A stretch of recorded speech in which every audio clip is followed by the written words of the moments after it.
नमस्कार मित्रों, महाभारत काल के ऐसे कई रहस्य हैं जिन्हें बहुत ही कम लोग जानते हैं।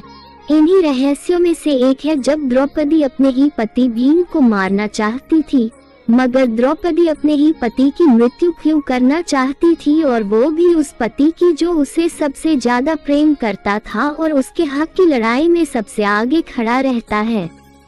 दरअसल पांडवों की पत्नी द्रौपदी मां काली का रूप थी। इस बात का ज्ञान अर्जुन को था, जिसके बाद एक दिन अर्जुन द्रौपदी के कक्ष में गए। आपको बता दें कि द्रौपदी के 5 पति होने के कारण सभी पांडवों ने ये तय किया था कि उनमें से एक जब भी द्रौपदी के साथ समय बिताने जाएगा तो वह अपनी खड़ाऊ कक्ष के बाहर उतार देगा, ताकि अन्य पांडवों को ये ज्ञात हो सके कि कोई पहले से ही अंदर मौजूद है। लेकिन इस दौरान अर्जुन की बाहर रखी खड़ाऊ भीम ने देखी ही नहीं और वो झट से कक्ष के अंदर चला गया। अब जैसे ही भीम कक्ष के अंदर गया वैसे ही उसने देखा कि वहां अर्जुन पहले से ही मौजूद था और वो द्रौपदी के पांव दबा रहा था। ये दृश्य देख भीम आग बबूला हो गया और उसने अपने गदे से अर्जुन पर प्रहार कर दिया।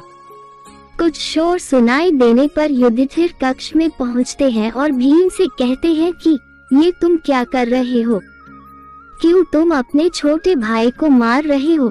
भीम युधिष्ठिर को बताते हैं कि उन्होंने अर्जुन पर इसलिए प्रहार किया क्योंकि वो द्रौपदी के पांव दबा रहे थे। उन्होंने आगे कहा कि क्या कोई पति अपनी पत्नी के पांव दबाता है।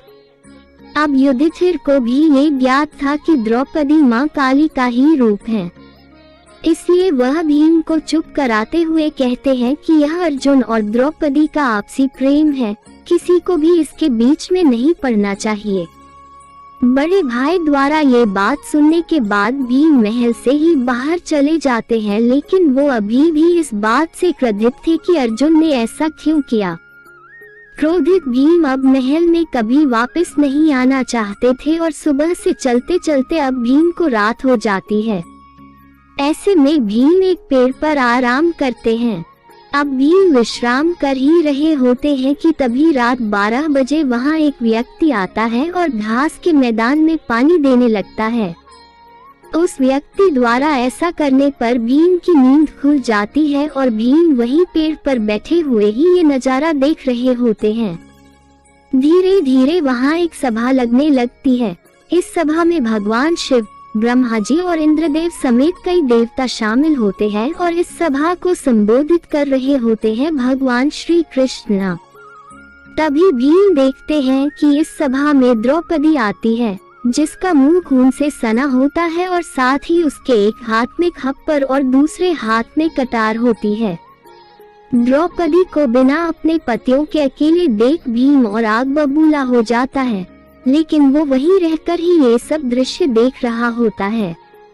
विकराल रूप में आई द्रौपदी तभी सभी के सामने कहती है कि माधव मेरे सखा हैं और उन्होंने मुझसे ये वादा किया है कि वह मेरा ये खप्पर खून से भरवाएंगे। इसके बाद द्रौपदी कुछ ऐसा कहती है कि भीम उसे सुनकर दंग रह जाते हैं। द्रौपदी कहती है कि मैं चाहती हूँ कि मेरा आधा खप्पर भीम के रक्त से भरे और आधा कुरुवंश के रक्त से। ये सुनने के बाद भीम को द्रौपदी का असल सच ज्ञात हो जाता है। उसे पता लग जाता है कि द्रौपदी कोई और नहीं बल्कि मां काली का ही रूप है।